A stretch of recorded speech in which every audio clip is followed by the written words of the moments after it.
Get ready for the countdown. 5, 4, 3, 2, 1, 0. Assalamualaikum warahmatullahi wabarakatuh. Apa kabar siswa sekalian? Sehat? Alhamdulillah.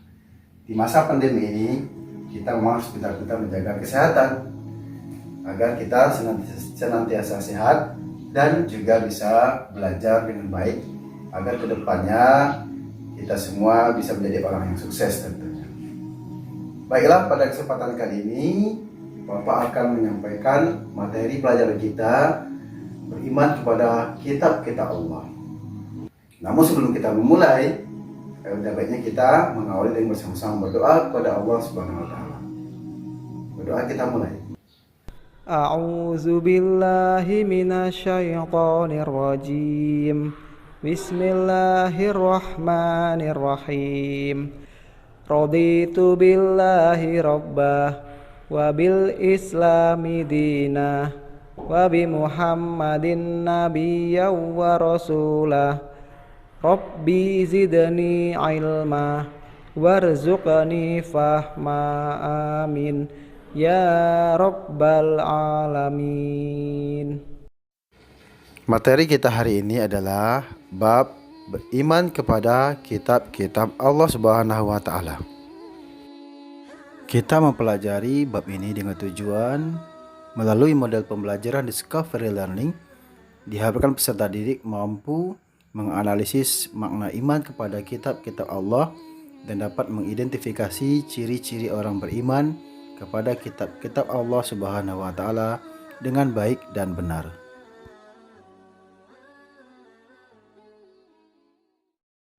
Perhatikan gambar berikut ini. Apakah kalian mengenali gambar keempat kitab suci berikut ini? Ya, inilah dia 4 kitab suci yang Allah turunkan kepada para nabi dan rasul secara berurutan yang Allah ceritakan di dalam Al-Quran. Dalam ajaran Islam, beriman kepada kitab-kitab Allah termaksud rukun iman. Hukum beriman kepada kitab-kitab Allah adalah fardhu ain, sebagaimana yang Allah firmankan dalam Quran surah Al-Baqarah ayat 4. Berikut beberapa kitab-kitab Allah yang telah Allah turunkan kepada para nabi dan rasul. Yang pertama kita kenal adalah kitab Taurat. Taurat diturunkan kepada Nabi Musa alaihissalam. Taurat berasal dari bahasa Ibrani yang berarti Torah atau instruksi. Adapun isi ajaran pokok kitab Taurat adalah ada 10 yang kita kenal dengan Ten Commandment. Yang pertama, tiada Tuhan selain Allah Subhanahu wa taala. Yang kedua, jangan menyembah berhala. Yang ketiga, jangan mempersekutukan Allah. Yang keempat, sucikan hari Sabat. Yang kelima, hormati kedua orang tua. Yang keenam, jangan membunuh. Yang ketujuh, jangan berzina. Yang kedelapan, jangan mencuri. Yang kesembilan, jangan bersumpah palsu. Dan yang kesepuluh, jangan menginginkan milik orang lain. Adapun fungsi kitab Taurat bagi umatnya pada zamannya, yang pertama adalah menjadi petunjuk bagi bangsa Bani Israel. Dan yang kedua merupakan salah satu dari 3 bagian kitab sucinya orang Yahudi. Dan yang ketiga merupakan perjanjian lama bagi umat Kristiani. Berikutnya kitab Zabur. Zabur Allah turunkan kepada Nabi Daud alaihissalam. Zabur berasal dari bahasa Zabara yang berarti menulis. Adapun isi pokok dari kitab Zabur, yang pertama adalah nyanyian untuk memuji Tuhan. Yang kedua, nyanyian perorangan sebagai ucapan syukur. Yang ketiga, ratapan-ratapan jamaah. Yang keempat, ratapan dan doa individu. Dan yang kelima, nyanyian untuk raja. Pada zamannya, kitab Zabur berfungsi menjadi petunjuk bagi bangsa Bani Israel. Seperti yang kita ketahui, setelah berakhirnya masa Nabi Musa, maka Nabi Daud tetap memimpin bangsa Bani Israel, dan kemudian Allah turunkan kitab Zabur kepadanya. Dan yang kedua, berfungsi sebagai nasihat dan nyanyian rohani. Dan yang ketiga, hikmah dan pujian. Berikutnya yang ketiga, kita kenal dengan kitab Injil. Kitab suci ini diberikan kepada Nabi Isa alaihissalam. Adapun inti ajaran pokok dari kitab Injil adalah tentang tauhid dan ajaran tentang mengesahkan Allah Subhanahu wa taala. Adapun keberadaan Injil sekarang sudah mengalami perubahan oleh tangan manusia, yaitu Markus, Matius, dan lain-lain sebagainya. Oleh karena itu, Allah Subhanahu wa taala menurunkan kitab yang terakhir, yang juga diturunkan kepada nabi yang terakhir, yang kita kenal dengan kitab Al-Qur'an, yang diturunkan kepada baginda Rasulullah sallallahu alaihi wasallam.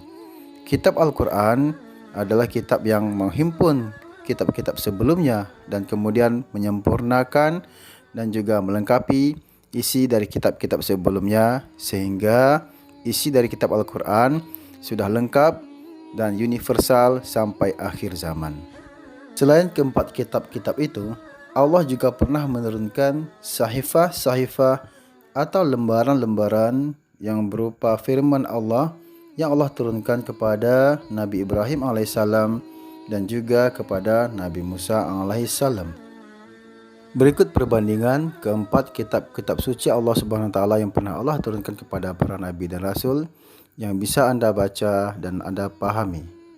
Sekarang mari kita simak dalil-dalil tentang diturunkannya keempat kitab suci tersebut. Yang pertama adalah kitab Taurat yang Allah sebutkan dalam Quran surat Al-Isra ayat 2 yang bunyinya sebagai berikut. Bismillahirrahmanirrahim. Wa atayna Musa al-kitaba wa ja'alnahu hudan li bani Israil alla tattakhidhu min duni wakila. Artinya, dan kami berikan kepada Musa kitab Taurat dan kami jadikannya petunjuk bagi Bani Israel dengan firman, janganlah kamu mengambil pelindung selain aku. Quran surat Al-Isra ayat 2. Berikutnya adalah dalil diturunkannya kitab Zabur kepada Nabi Daud alaihissalam. Simak Quran surat An-Nisa ayat 163 berikut ini. Inna awhayna ilaika kama awhayna ila Nuhin wan nabiyyina min ba'dih وأوحينا إلى إبراهيم وإسماعيل وإسحاق ويعقوب والأسباط وعيسى وأيوب ويونس وهارون وسليمان وآتينا داود زبورا. Yang artinya, sesungguhnya kami mewahyukan kepadamu Muhammad sebagaimana kami telah mewahyukan kepada Nuh dan nabi-nabi setelahnya. Dan kami telah mewahyukan pula kepada Ibrahim, Ismail, Ishak, Yakub dan anak cucunya, Isa, Ayub, Yunus, Harun dan Sulaiman. Dan kami telah memberikan kitab Zabur kepada Daud alaihissalam. Quran surah An-Nisa ayat 163. Berikutnya dalil diturunkannya surat Injil. Simak Quran surat Al-Hadid ayat 27 berikut ini. ثم قفينا على آثارهم برسلنا وقفينا بعيسى ابن مريم وآتيناه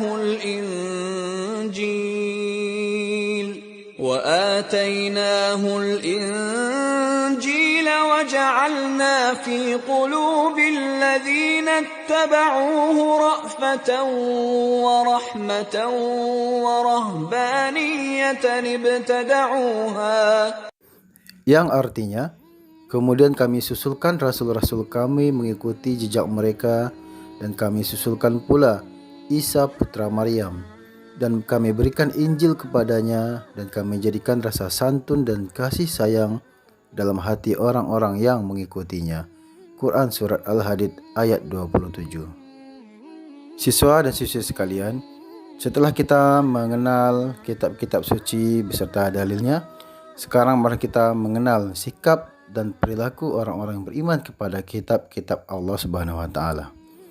Yang pertama, mengakui dan menghormati kedudukan kitab-kitab Allah Subhanahu wa taala. Yang kedua, meyakini dan mengakui bahwa kitab suci Al-Qur'an merupakan kitab yang paling utama dan paling akhir diturunkan. Yang ketiga, meyakini dan mengakui bahwa Al-Qur'an merupakan pedoman hidup seluruh umat manusia sampai akhir zaman. Dan yang terakhir, menjalani segala perintah dan menjauhi seluruh larangan Allah Subhanahu wa taala yang berada di dalam Al-Qur'an. Demikianlah siswa-siswi sekalian, materi yang kita pelajari kali ini tentang bab beriman kepada kitab-kitab Allah. Semoga terhadap apa yang disampaikan dapat bermanfaat bagi kita semua dan menambah wawasan dan keilmuan kita tentang kitab-kitab yang pernah Allah turunkan kepada para nabi dan rasul, agar bisa menambah keimanan dan keyakinan kita dan juga memberikan kita motivasi untuk berbuat lebih baik lagi untuk masa yang akan datang. Sekian dan terima kasih. Untuk evaluasi pembelajaran kita, maka silakan kepada seluruh siswa dan siswi sekalian kerjakan lembaran kerja dalam bentuk kerja kelompok.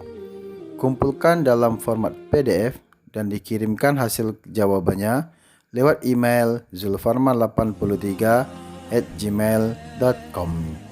Selamat bekerja. Wassalamualaikum warahmatullahi wabarakatuh.